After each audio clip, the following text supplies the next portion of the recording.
नमस्कार दोस्तों, हमारी आज की कहानी है माँ हूँ कोई तुम्हारी नौकरानी नहीं।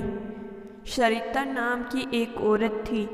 वह अपने पति के साथ दिल्ली शहर में रहती थी। उसके एक बेटा और एक बेटी थी।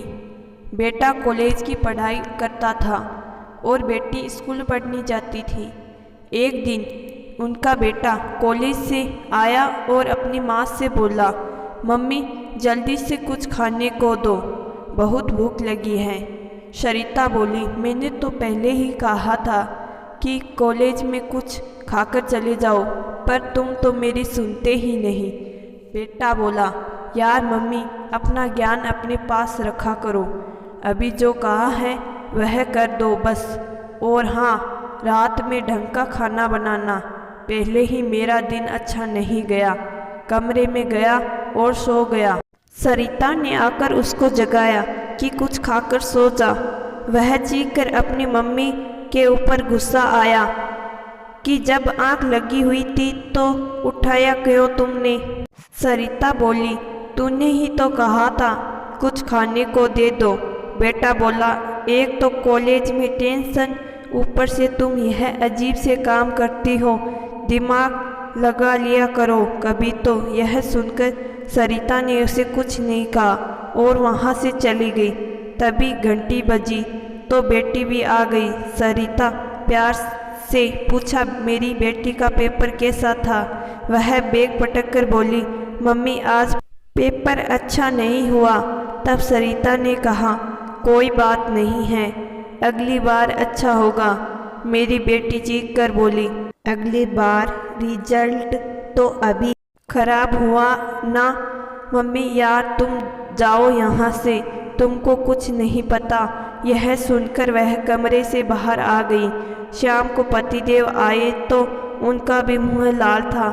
थोड़ी बात करने की कोशिश की और जानने की कोशिश की तो वो गुस्से से बोले, यार मुझे अकेला छोड़ दो, पहले ही बॉस ने क्लास ले ली है और अब तुम शुरू हो गई।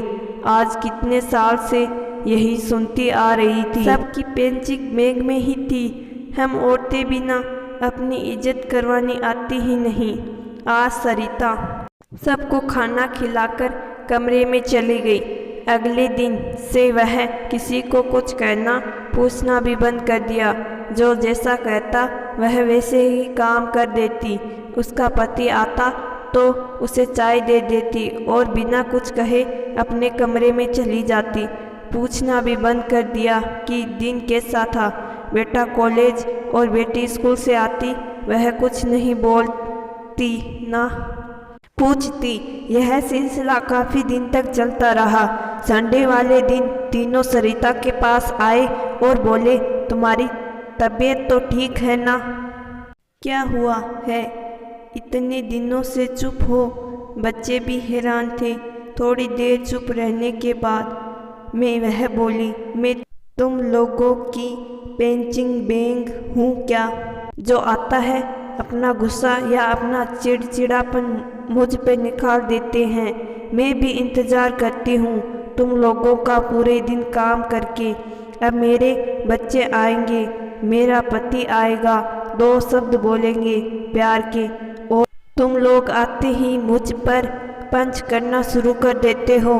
अगर तुम लोगों का दिन अच्छा नहीं गया तो क्या वह मेरी गलती है? हर बार मुझ पर गुस्सा करना ज़रूरी है क्या? कभी तुमने पूछा है कि मुझे दिन भर में कोई तकलीफ तो नहीं हुई? तीनों चुप थे। सही तो कहा मैंने, दरवाजे पर लटका पेंचिंग समझ लिया। मुझे जो आता है मुक्का मार के चला जाता है। तीनों शर्मिंदा हो रहे थे। फिर तीनों ने सरिता से माफ़ी मांगी।